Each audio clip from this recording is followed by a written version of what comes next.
আসসালামু আলাইকুম প্রিয় ফুটবল ফ্যান্স।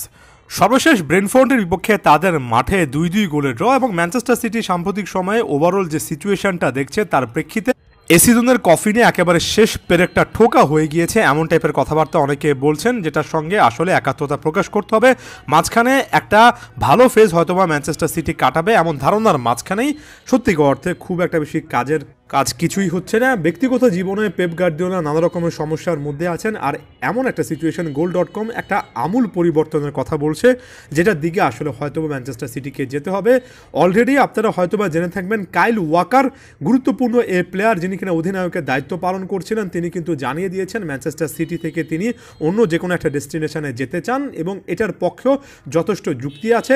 নিজের ফর্মটা হারিয়ে খুঁজছেন কাইল ওয়াকার, যার সুপার স্পিডের জন্য তিনি একটা সময় বিখ্যাত ছিলেন, সেই স্পিডটাও হারিয়ে ফেলেছেন এবং তার চেয়ে বড় কথা এই জিনিসটা চোখে আঙ্গুল দিয়ে দেখিয়ে দেয় যে ম্যানচেস্টার সিটিতে পেপ গার্দিওলা যেহেতু চুক্তিটা মাত্র কিছুদিন আগে নবায়ন করেছেন, নতুন একটা প্রজেক্ট তাকে শুরু করতে হবে।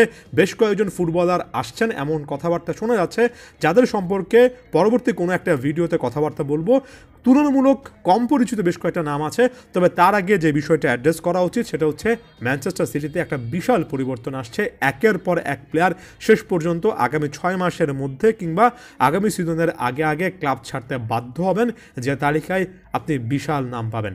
জ্যাক গ্রিলিশ, যিনি কিনা রেকর্ড ব্রেকিং একটা ট্রান্সফার ফিতে ম্যানচেস্টার সিটিতে এসেছিলেন, যে জ্যাক গ্রিলিশকে সাইন করানোর কারণে একটা সময় 2020-21 বা ওই টাইমটাতে লিওনেল মেসি ম্যানচেস্টার সিটিতে আসতে চাইলেও পেপ গার্দিওলার সে বাজেটটা ছিল না, কারণ তিনি জ্যাক গ্রিলিশকে 100 মিলিয়ন পাউন্ড বা কাছাকাছি অ্যামাউন্টে সে জ্যাক গ্রিলিশের ওভারঅল পারফরমেন্স, তার গোল খরা, এটা নিয়ে এর আগের ভিডিওতে আলোচনা করেছি। হয়তোবা এটার জন্য পেপ গার্দিওলার সিস্টেমটাও দায়ী, তবে সব মিলিয়ে জ্যাক গ্রিলিশ হয়তোবা ম্যানচেস্টার সিটিতে জায়গাটা হারিয়ে ফেলবেন, কারণ ডোকু সেভিনোর মতো উইঙ্গাররা অলরেডি ওই পজিশনগুলোতে ভালো করছেন।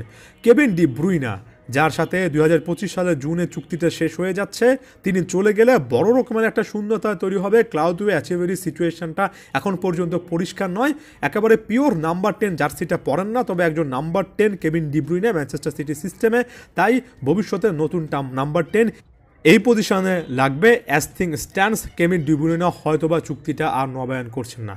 এডারসন, যার পারফরমেন্স নিয়ে অনেক কথাবার্তা হয়েছে এবং তিনি সম্ভবত এমন একটা ফেজে চলে এসেছেন যেখানে ম্যানচেস্টার সিটির কাছ থেকে আসলে চুক্তিটা বাড়িয়ে নেওয়ার মতো সিচুয়েশনটা পাবেন না।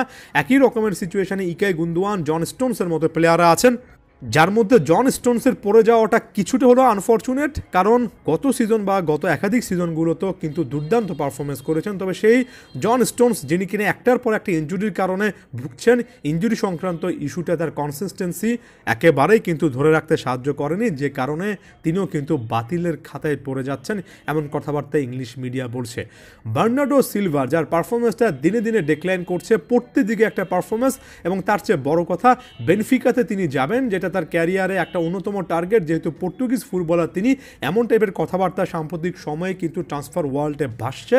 সকল কিছুই ক্লিয়ারলি এই জিনিসটা ইন্ডিকেট করে যে তিনিও আসলে ম্যানচেস্টার সিটি ছাড়ার পথে আছেন। আমি যদি নামগুলো একটু আরও একবার আপনাদেরকে বলি, যাদের মধ্যে Kevin De Bruyne, John Stones, Bernardo Silva, Ederson, এমনকি ইকাই গুন্দোয়ান, এরা কিন্তু ম্যানচেস্টার সিটির বর্তমান যে পরিচয়টা পেপ গার্দিওলার অধীনে ম্যানচেস্টার সিটি যে তাদের ক্লাব ইতিহাসে এবং ইংলিশ প্রিমিয়ার লিগের ইতিহাসে অন্যতম সেরা একটা ডেকেড, একটা দশক বা যুগ কাটিয়েছে, যার ভিত্তিপ্রস্তর স্থাপনে যে সকল প্লেয়াররা সবচেয়ে গুরুত্বপূর্ণ ভূমিকা পালন করেছেন, তারাই কিন্তু এখন একেবারে ক্লাব ছাড়ার দ্বারপ্রান্তে চলে যাচ্ছেন। প্রত্যেকটা ম্যাচের রেজাল্ট তাদেরকে সেদিকে নিয়ে যাচ্ছে। তাই ম্যান সিটির সামনে, পেপ গার্দিওলার সামনে এত বড় একটা চ্যালেঞ্জ সামনে আসছে যে যদি এই জিনিসটা খুবই ভালোভাবে অ্যাড্রেস করা না যায়, তাহলে ম্যানচেস্টার সিটি একটা ক্লাব হিসেবে বড় রকমের বিপদে পড়বে, এবং এই জেনারেশনের কাছে বিশাল একটা ক্লাব ম্যানচেস্টার সিটি অবশ্যই, পার্টিকুলারলি এই জেনারেশনের কথা বলে একাধিক নতুন প্লেয়ারদেরকে নিয়ে কাজ করতে না পারলে সত্যিকার অর্থে একটা বড় রকমের বিপদ কিন্তু আসছে, এবং ম্যানচেস্টার সিটি এই জেনারেশনের আগের জেনারেশনের যে স্ট্যাটাসে ছিল সেখানে আরও একবার ফিরে যেতে বাধ্য হতে পারে। পেপ কি পারবেন তার ক্যারিয়ারের সবচেয়ে বড় চ্যালেঞ্জটা নিতে, আরও একবার একটা রিস্টার্ট করতে? আপনারা কি ভাবছেন অবশ্যই জানানোর চেষ্টা করবেন।